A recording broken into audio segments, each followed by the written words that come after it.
Joining us here in the night team, I'm Isaiah Kim Martinez in for Doug Profit tonight.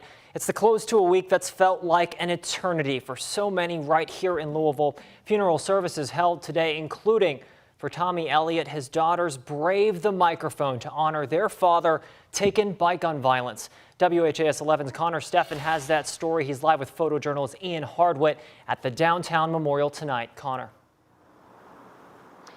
Isaiah, we're hearing a lot of messages tonight, but I want to emphasize tonight's message is less words and more names. Let's take a look right now. I want to reiterate: Dina Eckert, Josh Barrick, Juliana Farmer, Jim Tutt, and of course, Tommy Elliott.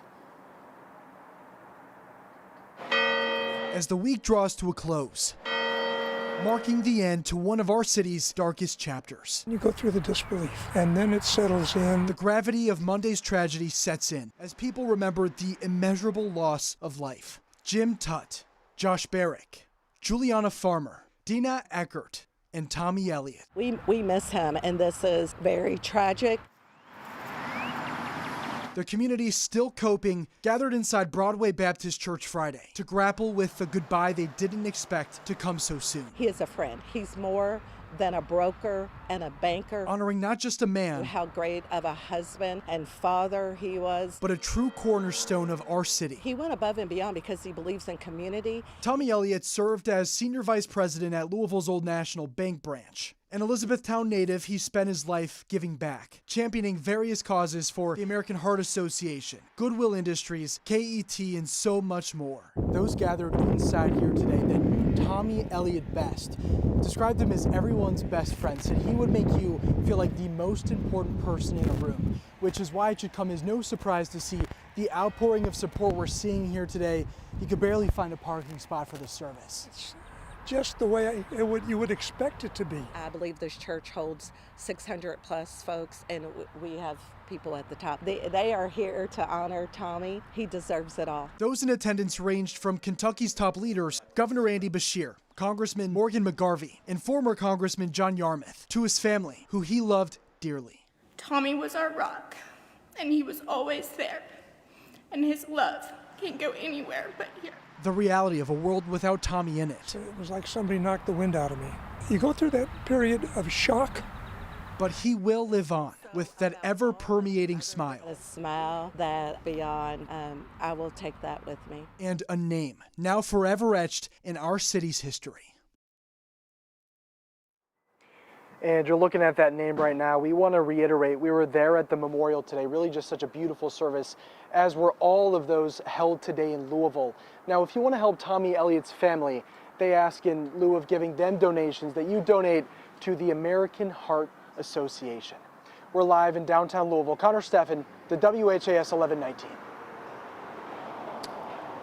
Connor, thank you so much. Now, it was a somber this afternoon, inside of Northside Christian Church in New Albany for Dina Eckert's funeral, but it's also bright. Dina's spirit shining on. Her family tells us Dina worked at Old National Bank as an executive administrative officer, and while she cared deeply for her coworkers, nothing was more important to her than her family. Her husband of 28 years, Mike, and 2 children, Benjamin and Emily. And the visitation services for Josh Barrick were also held today. He was a 40-year-old senior vice president at Old National Bank. Those who knew him best say he had a heart of gold and held true to his beliefs. A close family friend I spoke to yesterday saying he found a way to connect with anybody. Visitation at Ratterman Funeral Home lasted until 8 tonight. The funeral mass is scheduled for 10 tomorrow morning at Holy Trinity Catholic Church, where he was a longtime parishioner.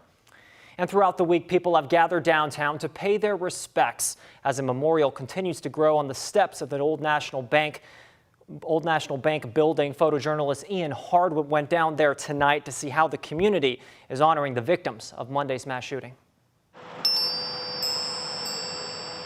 They were just trying to go to work, you know. It still hurts me, even though I didn't know these people, you know. Like I said, I moved out of Louisville, and everybody down just really cool and respectful, and no one deserves this. I came out here because it touched my heart to see such a tragedy happen here in the city.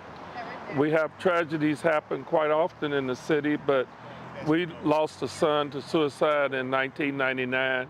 He jumped off the 2nd Street Bridge, 18 years old, and we know what it feels like to have this kind of deep grief and sorrow and a sense of loss. We need to accept it and learn how to deal with it.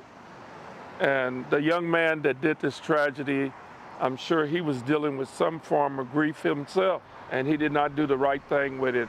I wish that he had went to pick somebody out that loved him and would try to help him process what he was going through in his life. When you have a tragedy like this, it teaches us all how important people in our lives are that we love, and how important love is in our life.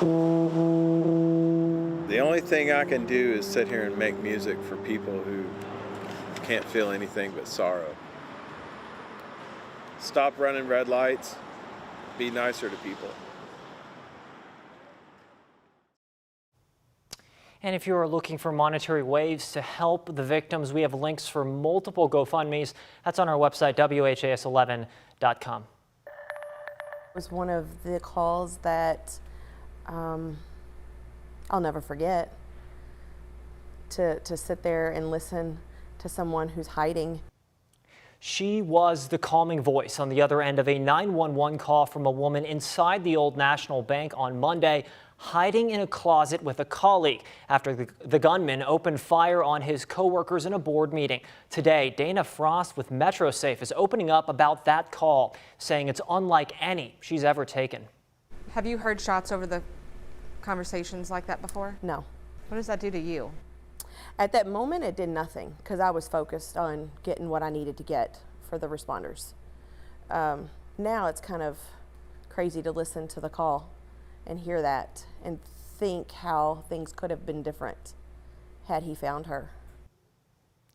And Dana says she wants to meet the caller and give her a hug. MetroSafe is working on that reunion with Dana and her caller. Is it your wish to enter a guilty plea that follows the recommendation which is contained in that written offer? Yes. Big developments out of Bullitt County today, or Bullitt County courtroom, more than a year after the body of 4-year-old Serenity McKinney was found in West Point, Kentucky. Her mother pleaded guilty today. Catherine McKinney pleaded guilty to manslaughter and now faces up to 12 years in prison. McKinney and her boyfriend Dakota Hill were both originally charged with murder in Serenity's death. As part of the plea agreement, McKinney will now testify when Hill goes to trial. McKinney's attorney says Hill was abusing her and her daughter, but acknowledged she still holds some of the blame for Serenity's death. She knowingly permitted this to happen, and that led to her daughter's death. Maybe she couldn't stop him, and she wanted to. I don't know, but that's what we're hoping. That's what I'm thinking. Serenity's paternal grandmother there, Melody Roller, speaking. McKinney will be sentenced on April 26th.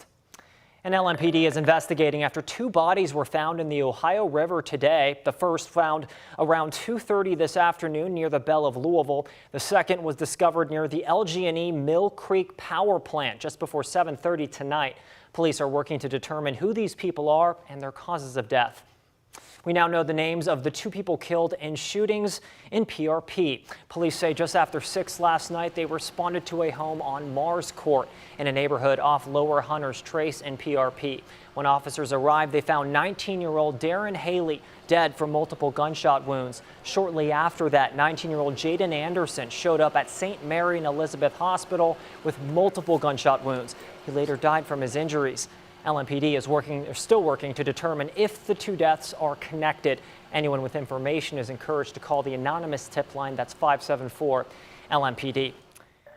And the man accused of killing 2 teenage girls in Delphi, Indiana, will be allowed to move to a new prison. A judge has ruled. Richard Allen has been held at the Westville Correctional Facility since November of last year. His attorneys claim Allen is being treated similar to a prisoner of war. A judge today ordered the Department of Corrections to move Allen to another one of its facilities that will accommodate his medical and physical needs.